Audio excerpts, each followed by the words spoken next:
Hello friends, मेरा नाम है सुकेश और आप देख रहे हैं सुकेश कंसल्टेंसी सर्विसेज। तो आज का टॉपिक है डी-लिंक। आप अपना जब मेंबर आईडी लॉगिन करते हैं और आप अपने हिस्ट्री में देखते हैं तो आपको वहाँ पे एक डी-लिंक का ऑप्शन शो करता होगा। तो ये डी-लिंक है क्या है, किस लिए है, इस पे आज बात करेंगे। चलिए देखते हैं। आपको अपना यूएन और पासवर्ड डाल के लॉगिन कर लेना है। आपको चले जाना है सर्विस हिस्ट्री में। सर्विस हिस्ट्री में जाने के बाद आपकी पासबुक की सारी सर्विस हिस्ट्री खुल जाएगी। ठीक है, तो यहाँ पे आप देखिए कि यहाँ डी-लिंक का ऑप्शन शो हो रहा है। एक पासबुक को छोड़कर बाकी सभी पासबुकों में डी-लिंक का ऑप्शन है। तो एक पासबुक को क्यों छोड़ दिया भाई ईपीएफओ ने? हाँ, अच्छा, तो मैं बताता हूँ क्यों छोड़ दिया। आपकी जहाँ से फर्स्ट आईडी क्रिएट हुई है उस आईडी पे आपको डी-लिंक का ऑप्शन शो नहीं होगा। बाकी जितने भी आपके मेंबर पासबुक मेंबर आईडी बनी है उन सब पे आपको डी-लिंक का ऑप्शन शो होगा, इसलिए छोड़ दिया। तो ये डी-लिंक क्या है, किन लोगों के लिए, फिर बात कर लेते हैं थोड़ा। तो ये डी-लिंक उन लोगों के लिए है जिन लोगों के पासबुक में कोई पैसा नहीं कटा ठीक है, फिर भी यहाँ पर कंपनी ने पासबुक जनरेट कर दिया, आईडी जनरेट कर दी उनकी, तो उस केस में उसको डी-लिंक कर देंगे। ये भी हो सकता है कि एम्प्लॉई को ऑफर लेटर मिला, वो उसने सारे अपने डॉक्यूमेंट जमा करा दिए, एम्प्लॉयर ने उसकी मेंबर आईडी खोल दी नई और वो ज्वाइनिंग के टाइम पे गया नहीं, तो उस केस में भी आपकी मेंबर आईडी यहाँ नई शो करेगी, ज्वाइनिंग डिटेल्स शो करेगा। तो उस केस में भी आप वहाँ से पासबुक को अपने सर्विस से हटा सकते हैं।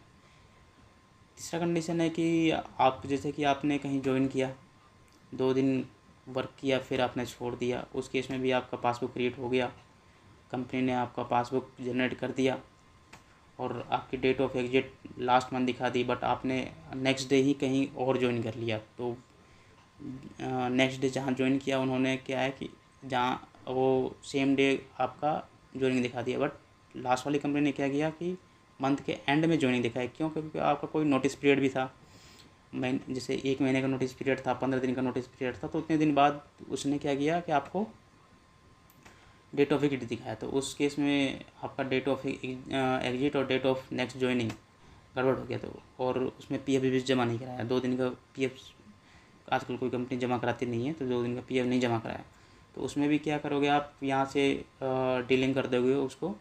उसके लिए दिया हुआ ऑप्शन ये कि आप उसको डी-लिंक कर सकते हो, सर्विस हटा सकते हो, ताकि आपका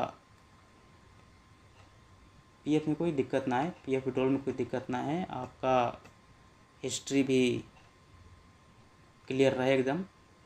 ठीक है, तो उन लोगों के लिए दिया हुआ डी-लिंक। अभी मेरे पास कोई ऐसा केस है नहीं कि जिसको मैं आपको करके दिखाऊं कि किस तरह से करना है। अगर मेरे पास कोई ऐसा केस आएगा तो मैं आपको ज़रूर प्रैक्टिकल करके दिखाऊंगा डी-लिंक का। और हाँ, एक चीज़ और कि इसमें अगर आपका पैसा कटा हुआ है किसी पासबुक में और आपने उस पर एडवांस लिया हुआ है, आपने उस पर विड्रॉल भी लिया हुआ है, क्लेम भी किया हुआ है, तो उस केस में आप उस पासबुक को डी-लिंक नहीं कर सकते। अगर आपके पासबुक में पैसा कटा है, आपने उस पर क्लेम भी लिया है, एडवांस निकाला है, तो उस पासबुक को आप डी-लिंक नहीं कर सकते। डी-लिंक उन्हीं मेंबर आईडी को कर सकते हैं जिसके अगेंस्ट में हमने कोई भी क्लेम फाइल नहीं की है। ठीक है, उनमें कोई भी पैसा नहीं कटा हुआ है। ठीक है, वो आईडी अगर गलती से क्रिएट हुई है कंपनी की तरफ से, तो इन आईडियों को ही हम डी-लिंक अपने सर्विस हिस्ट्री से कर सकते हैं। अगर किसी केस में पैसा कटा है थोड़ा मोड़ा, अगर उस आईडी पे क्लेम नहीं किया हुआ है, उसको डी-लिंक कर रहे हैं, तो उसका जो भी अमाउंट होगा वो फॉरफिट हो जाएगा। मतलब पीएफ डिपार्टमेंट उसको फॉरफिट कर लेगा, अपने पास जब्त कर लेगा और आपको कभी भी वापस वो अमाउंट नहीं मिलेगा। तो अभी तक का ये अपडेट है। अभी आगे देखेंगे कि अगर कभी प्रैक्टिकल आता है तो हम आपको करके दिखाएंगे। तो इसके लिए आप चैनल पर बने रहें, वीडियो को लाइक करें और चैनल को सब्सक्राइब करें ताकि आपको नए अपडेट मिलते रहें। धन्यवाद।